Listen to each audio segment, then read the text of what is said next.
Maxime, moi, je voulais,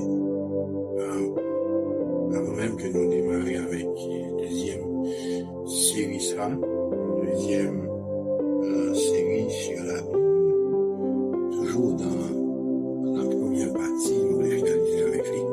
Nous voulons remercier chaque monde qui prend le temps, le soin pour regarder les vidéos, première vidéo que nous avons fait sur la bibliologie. Et à travers une vidéo passée, nous répondons avec une question ça. Comment savons-nous que la Bible émane de Dieu? Ou du moins, comment savons-nous que la Bible vient de Dieu? Et nous tirons à travers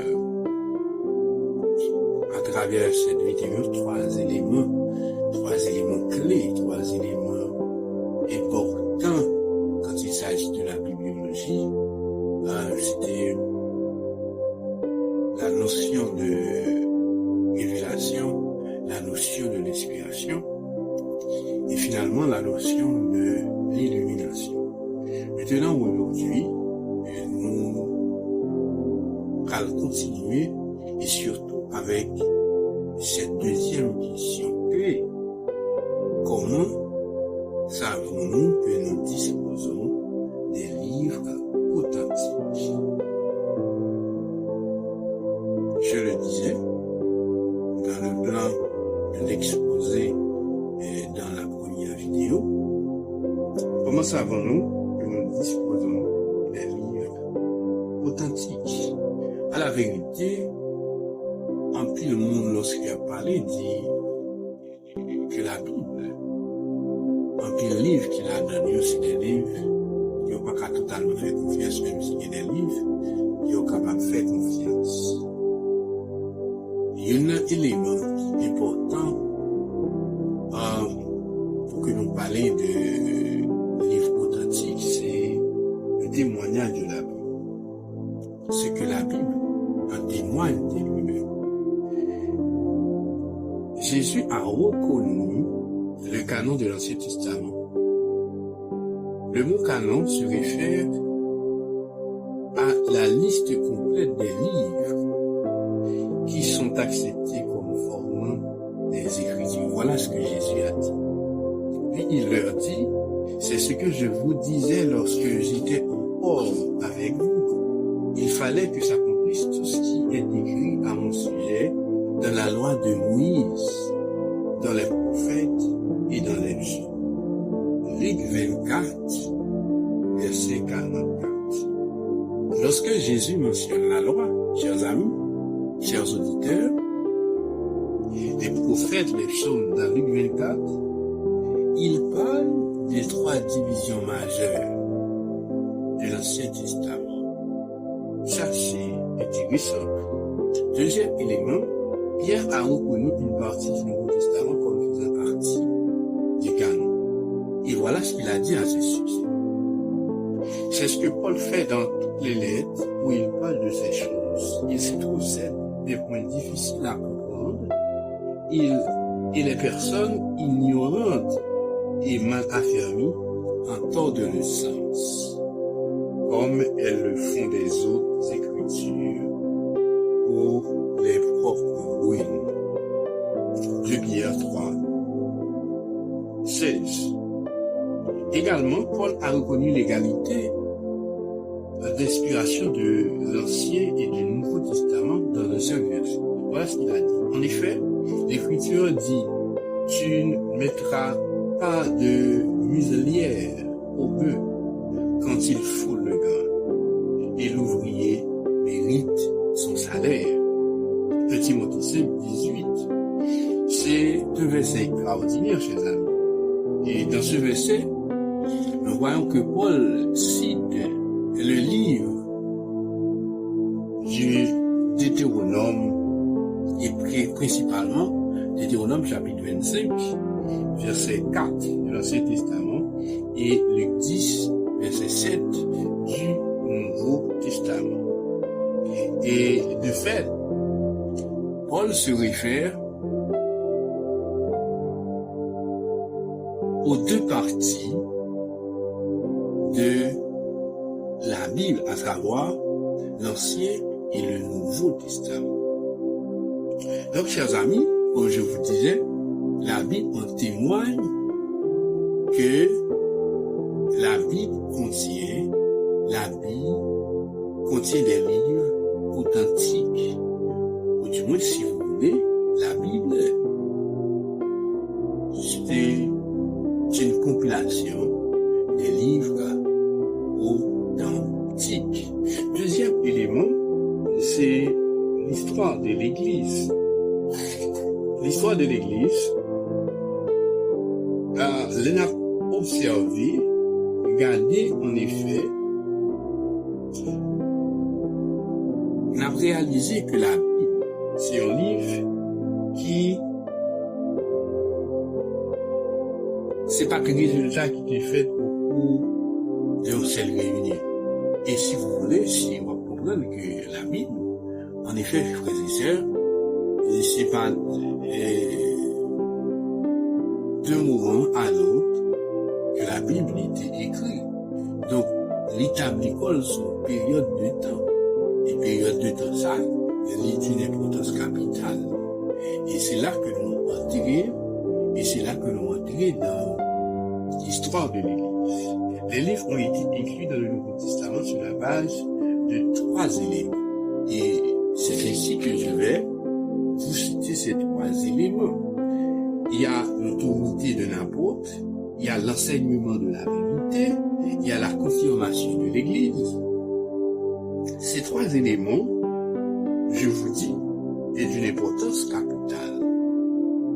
Le Nouveau Testament repose sur le fondement des apôtres, des hommes qui ont connu Jésus de façon personnelle. Dieu a décidé d'utiliser les personnes les plus proches de Jésus pour raconter l'histoire de sa vie et pour nous montrer comment vivre comme Jésus. Chers amis, le Nouveau Testament bénéficie de l'autorité des témoins oculaires. Si nous songez, les nous a parlé de témoins oculaires.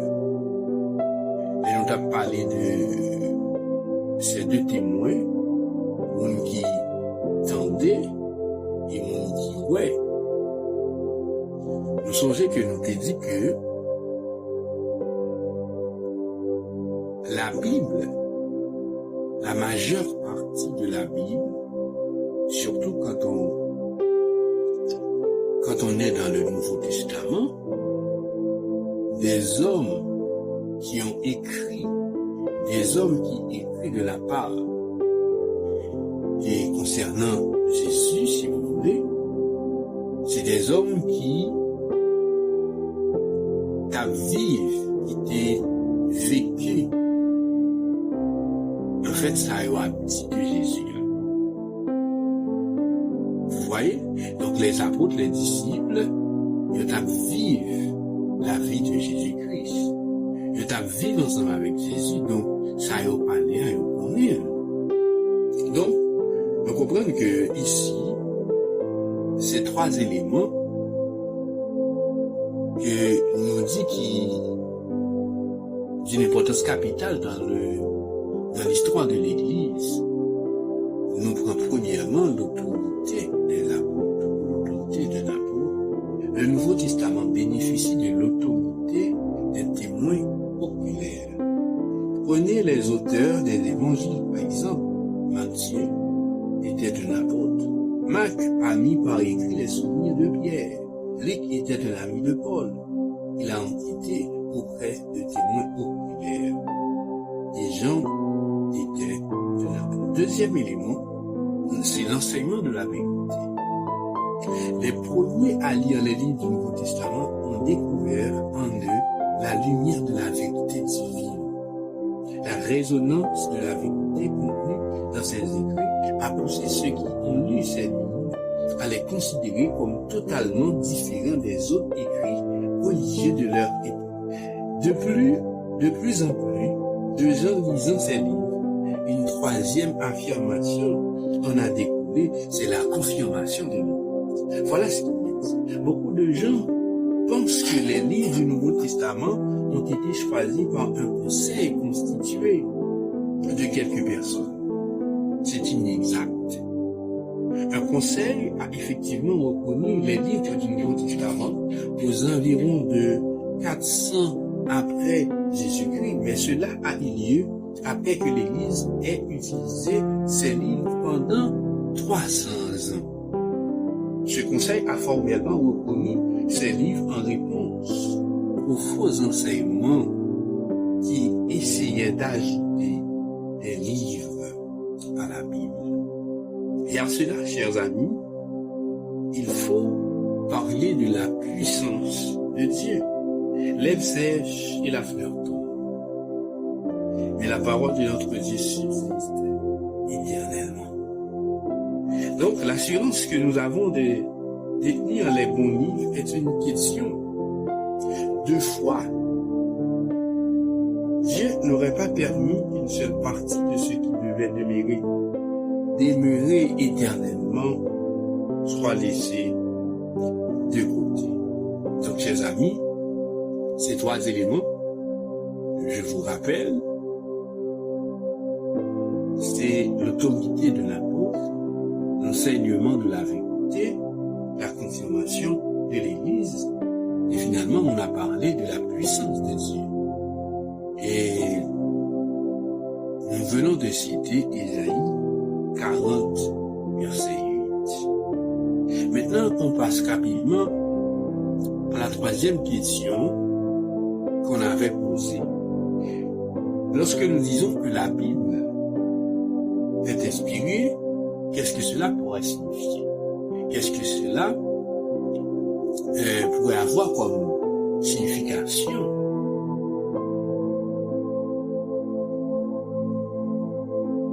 Nous le disions, l'inspiration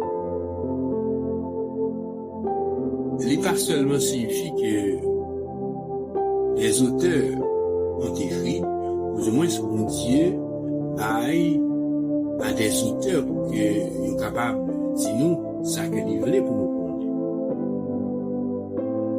Mais il y a une bagaille qui est d'une importance capitale, qui est intéressant, chers amis, c'est que mon Dieu continue à dire à des hommes dans l'époque passée et dans cette époque encore, mon Dieu a permis à des hommes qui sont capables et parler et dire quelque chose. Et de fait, si nous considérons notre situation actuelle, notre époque actuelle, qui particulièrement en Haïti, que nous traversons une crise sociétale, une crise théologique, une crise en fait soudée dans tout le pays. Et de là, on pourrait parler même du silence de Dieu.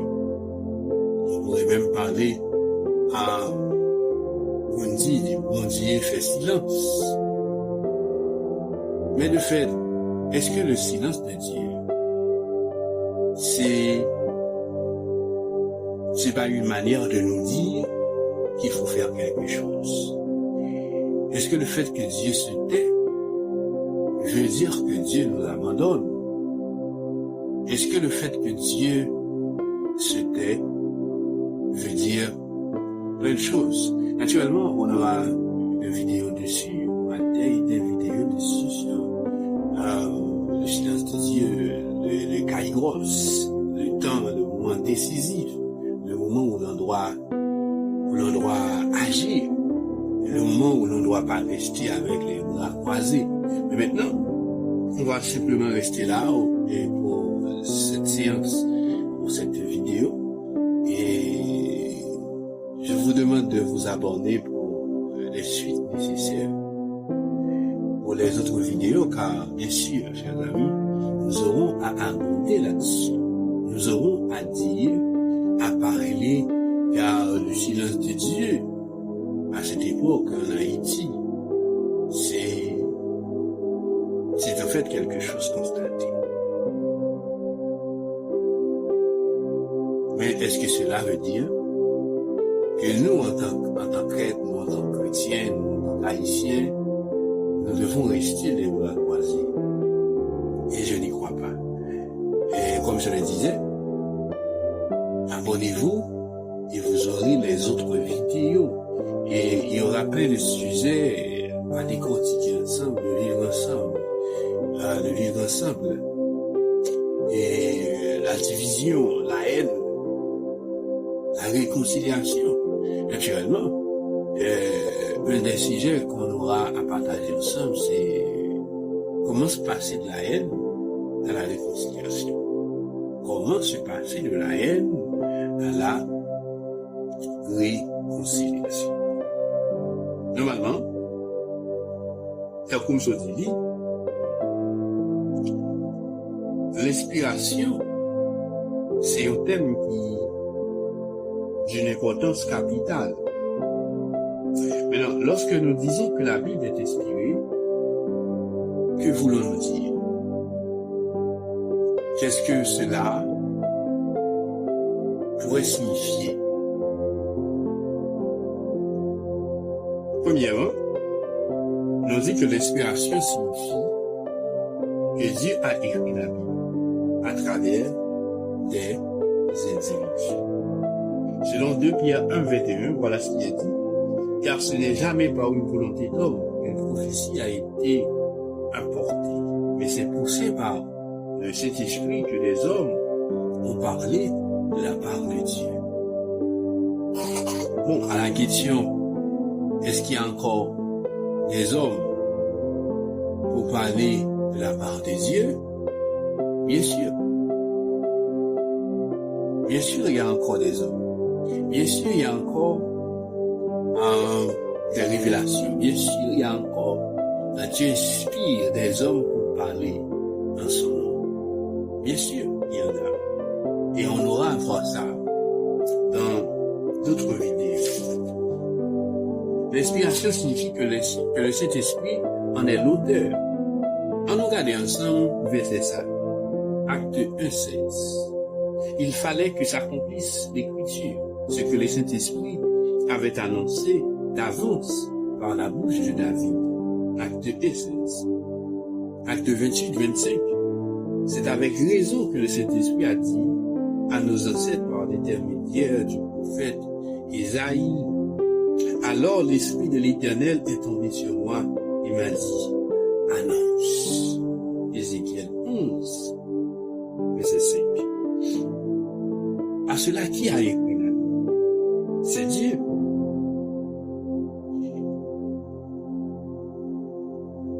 Il a travaillé au travers d'individus, mais en fin de compte, il en est l'auteur.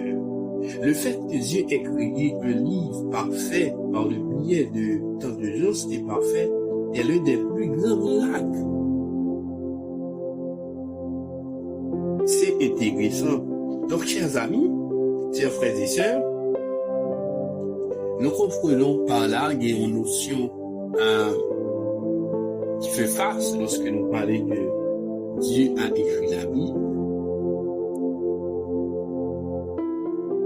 Et l'homme en a aussi écrit. Et Chauvet, l'homme, a écrit sous la dictée du Saint-Esprit. C'est ça nous révèle la théorie de la double paternité. La théorie de la double paternité de la qui t'aime profiter de tout. Elle a parlé de théorie de double paternité. Qui ça nous l'a dit à travers la vie. Théorie ça signifie que Dieu est la première source, tandis que l'homme, la deuxième source. Ouais, bon Dieu inspire l'homme, bon Dieu dit l'homme, ça pour l'homme écrit. Donc, si l'homme inspiré de Dieu, c'est bon Dieu qui dit l'homme, mais ça peut écrit, en d'autres termes, bon Dieu écrit même là.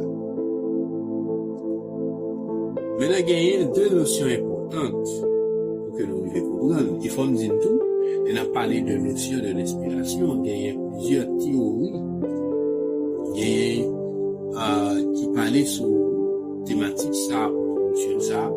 C'est la théorie de l'inspiration dynamique, la théorie de l'inspiration secondaire, la théorie de ces degrés de l'inspiration, et degrés de l'inspiration qui impliquait que des paroles dans la Bible qui puissent inspirer que l'autre. C'est la théorie de l'inspiration dynamique, qui est la théorie de l'inspiration verbale, la théorie de l'inspiration plénière, et il y a tant d'autres encore.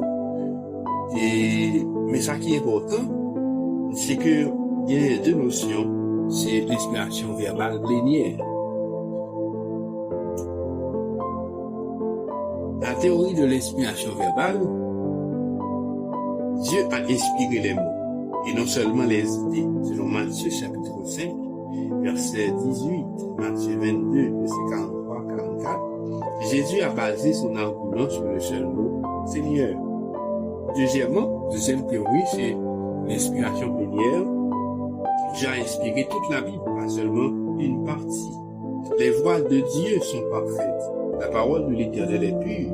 Il est un bouclier pour tous ceux qui se confirment. Selon le psaume 18, du verset 31. Voilà ce que Saint Augustin a dit à ce sujet. Parce que normalement, on a parlé de plusieurs théories sur l'inspiration. Par exemple, l'inspiration dynamique, qui implique que à chaque moment, il y a une notion de parole, il y a qui Capvini, qui c'est la théorie de l'inspiration, et ensuite on va joindre la théorie de l'inspiration par degré. Il y a une qui est plus forte que l'autre. L'inspiration, par exemple, dans la théorie de l'inspiration par degré, les paroles de Jésus, selon plusieurs mondes, selon plusieurs auteurs, et surtout qui parlaient de la théorie de l'inspiration par degré, les paroles qui peuvent s'inspirer. Par exemple, les paroles de David avec les paroles de Jésus,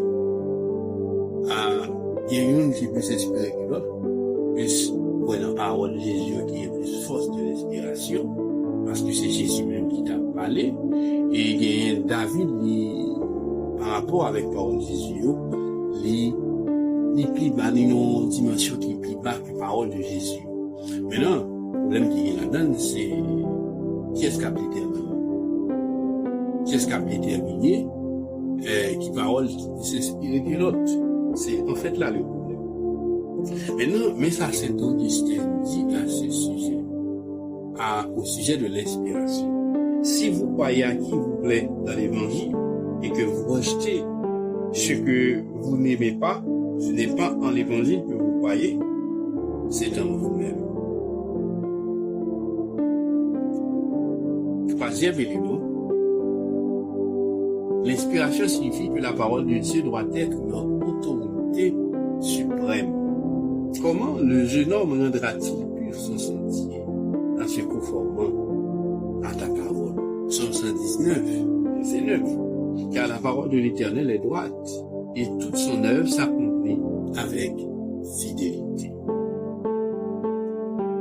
Comprendre l'inspiration renforce ma confiance dans la Bible. Parce que si vous ne comprenez pas la doctrine de l'inspiration, si vous ne comprenez pas la notion de l'inspiration, je vous garantis, chers amis, il y aura un problème. Un bon problème, non, ça nous relève comment comprendre la Bible. La vérité concernant l'inspiration, c'est que je peux croire en sa parole plus qu'en mes sentiments, mes valeurs, mes opinions et ma culture. Est-ce que cela pourrait signifier cette parole quand on dit que l'on peut plus croire dans la parole de Dieu, je suis c'est que mes sentiments, ses sentiments, mes valeurs, ses valeurs, ma culture, sa culture. Est-ce que ça veut dire que la Bible est contre la culture? Loin de là. Au contraire, à travers toute la Bible, nous voyons que la Bible n'est pas contre la culture. La Bible n'est pas contre la culture. Même font une parenthèse. Donc, nous capables de vivre chrétiens pendant même que nous avons aussi culture, nous avons fait passer culture, nous. Par exemple, quand on parle du chrétien haïtien, généralement, c'est que nous comprenons, et puis le monde fait nous comprendre que si on chrétien, automatiquement, on rejette culture. Pour la culture, on laisse culture tomber. Non. Je ne crois pas que c'est ce que la Bible enseigne. Et souvenez m'a préféré avec le livre du docteur Gilles Cassius, Éléments de la théologie, qui abordait en pile sur dossier ça, qui montrait que nous devons gagner, ça nous aider une théologie qui propre à nous, une théologie que nous sommes capables de lire, la théologie haïtienne.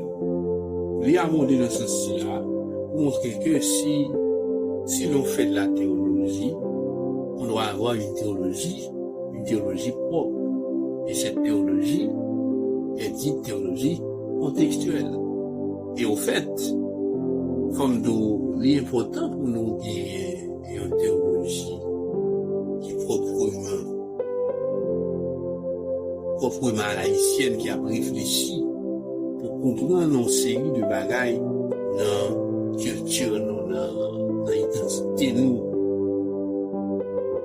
Pour que nous ne pas répéter tout le temps après des autres théologies, des autres théologiens, mais plutôt pour que nous comprenions qu'en Haïti, nous parlons d'une théologie contextuelle, d'une théologie qui prend en compte notre aide, qui prend en compte notre situation. On a l'impression que la théologie, il retire nous dans la carte là, il raye nous de la carte. Or, regardons à travers toute la Bible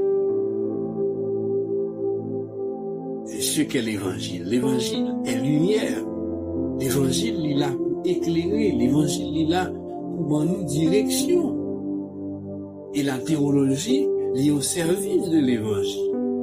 La théologie est au service de l'évangile pour aider nous comprendre une série de bagailles, pour aider nous comprendre une série de, comment on t'a dit, une série d'éléments, soit dans la culture, une série de déclarations, une série de notions, une série de thématiques.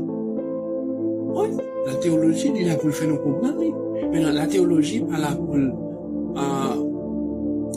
pour jeter nous, pour nous, en fait, à parler sur même une culture, permettre que nous rayer, faire nous comprendre que nous pas exister ou même nous pas mourir. La Bible, chers amis, n'est pas contre la culture. Au contraire, dans la Bible, à travers toute la Bible, nous avons un monsieur qui a écrit, bon Dieu, pas trop baptisé. Et il y a plusieurs facettes dans la Bible là. La Bible montre une culture qui t'a traversé dans le pays ici là. Vous comprenez? Donc, chers amis, moi, je voulais faire le point sur ça pour vous dire qui ça. En Haïti, il y a une bonne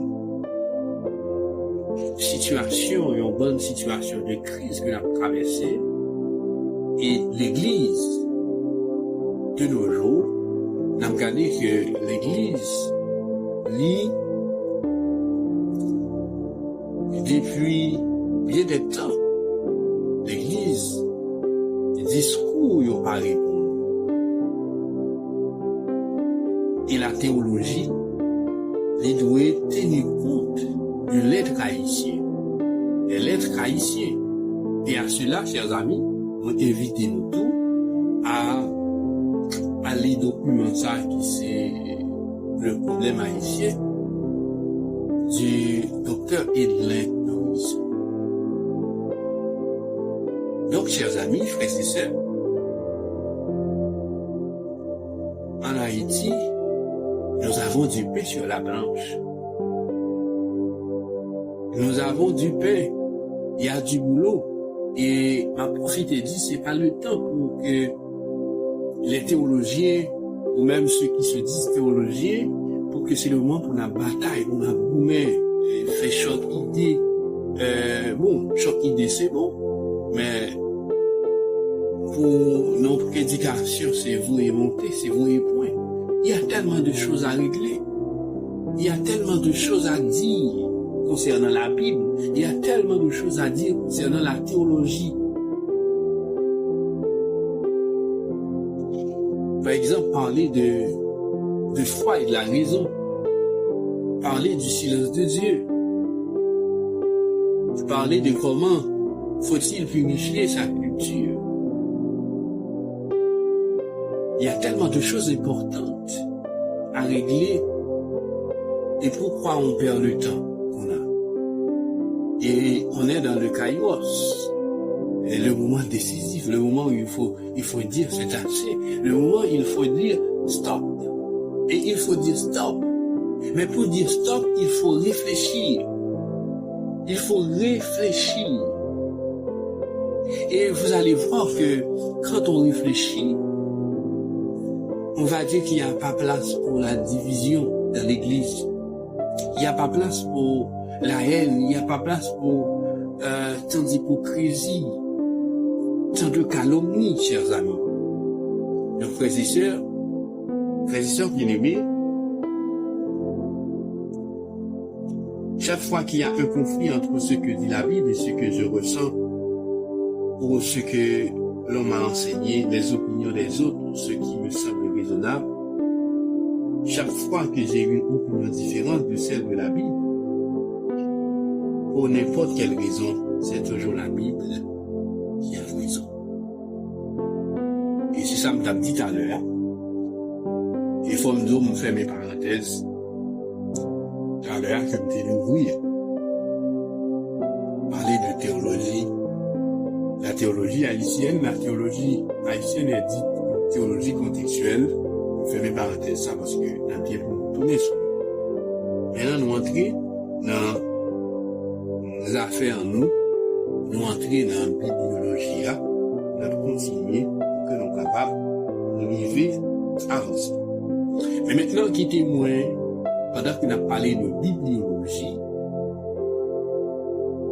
nous avons ensemble réfléchi avec cette question ça. Question liée. Comment parler de l'unité dans la diversité?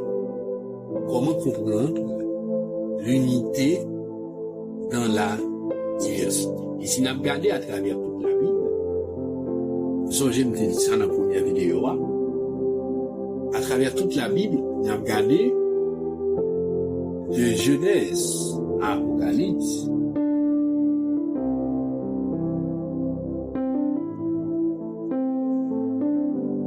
Gagner, ça nous relève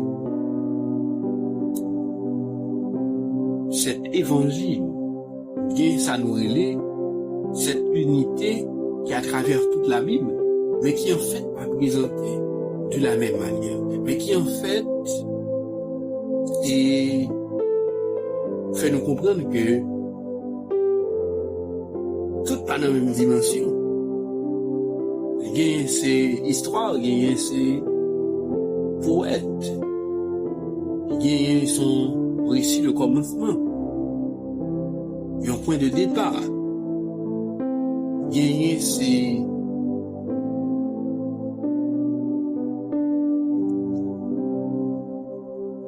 des livres prophétiques.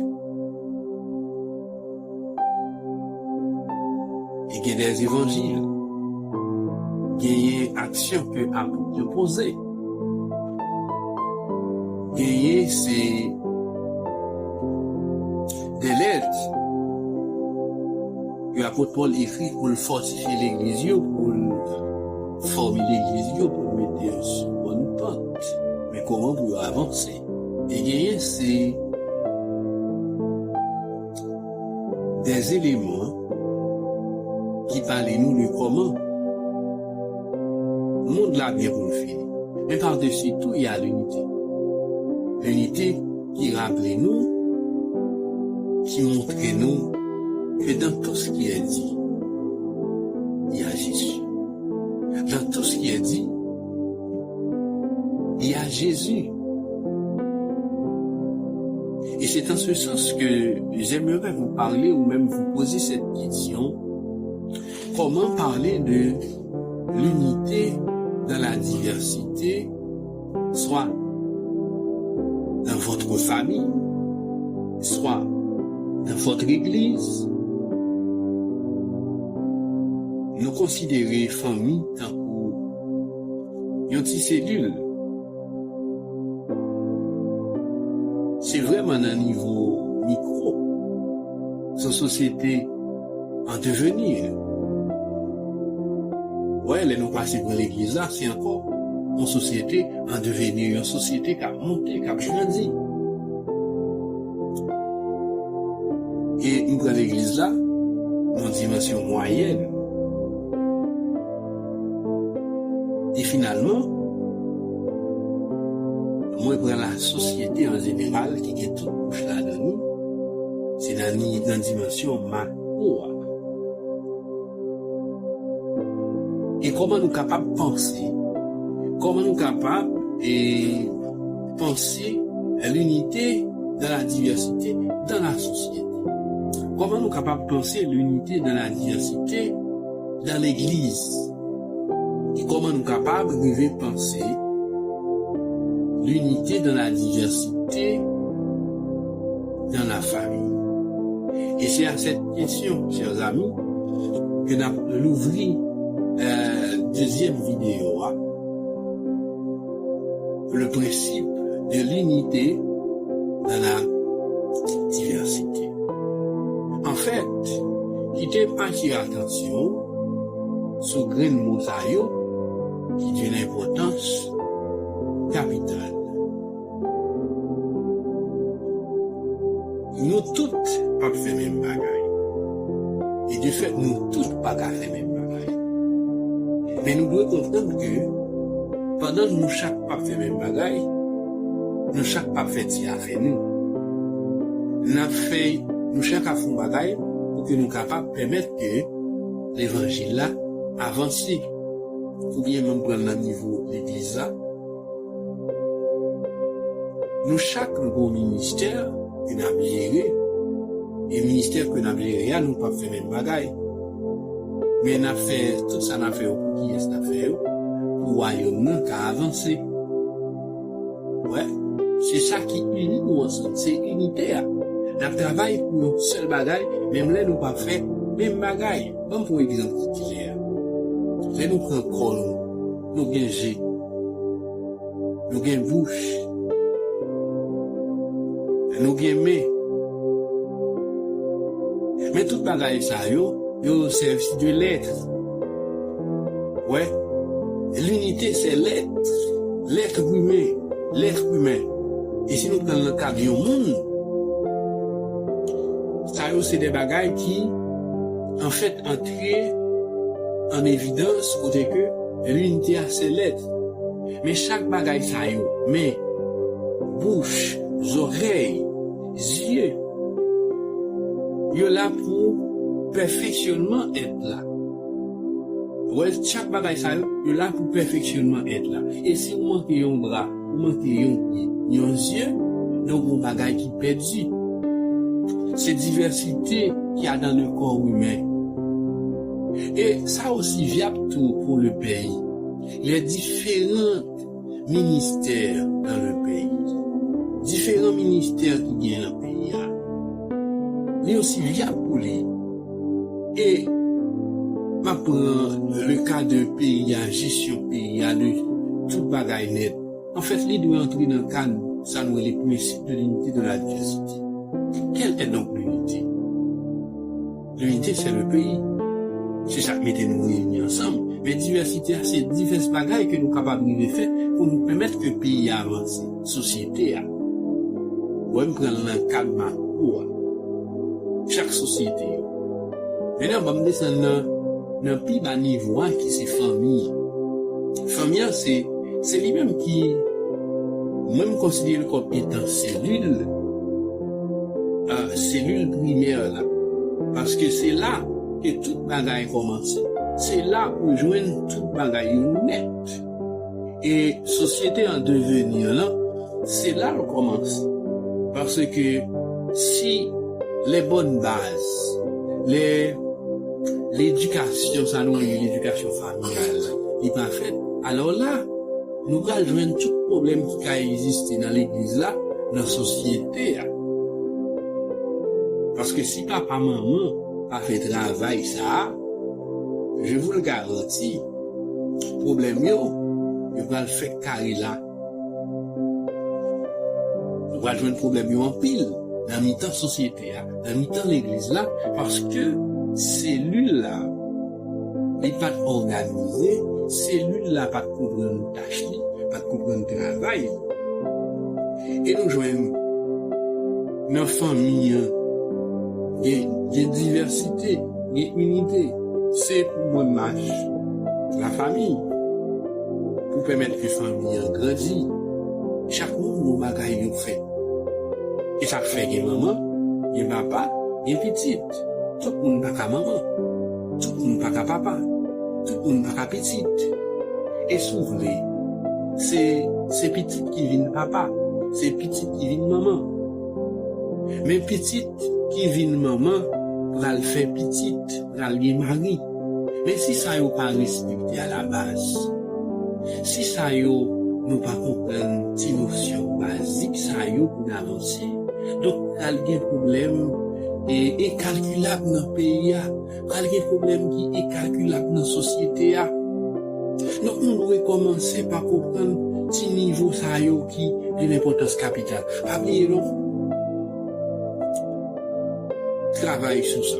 Ou même peut-être qu'il y a une vidéo qui a abonné, qui a partagé ou qui a commenté sur notion ça, cette notion qu'on appelle l'unité dans la diversité, et si vous voulez le principe de l'unité dans la diversité. Pourquoi le principe de l'unité dans la diversité? Et c'est là que nous voulons avancer, et c'est là que nous avons campé avec vidéo pendant que nous avons dit merci parce que vous avez commenté, merci parce que vous avez liké, merci parce que vous avez partagé avec chaque de nous pour que plus de monde capable de connaissance en plus sur les biologies, sur sa nourriture, penser société, penser pays, penser l'église, penser famille. Ça aussi, c'est des éléments importants. Vous dites, moi, si vous voulez, on a parlé de déconstruire pour nous reconstruire. Déconstruire pour nous reconstruire. Merci, c'est là nous camper. Bye bye. Nous saluons et nous avons rendez-vous pour une prochaine vidéo. J'espère que bon Dieu bénisse. J'espère que bon Dieu garde. Et j'espère que bon Dieu aide nous à avancer. Parce que le moment, c'est le moment pour avancer. Le moment, c'est le moment du Kairos. Le moment du Kairos, c'est le moment du Kairos. Avançons, car demain, il y a plein de choses à accomplir.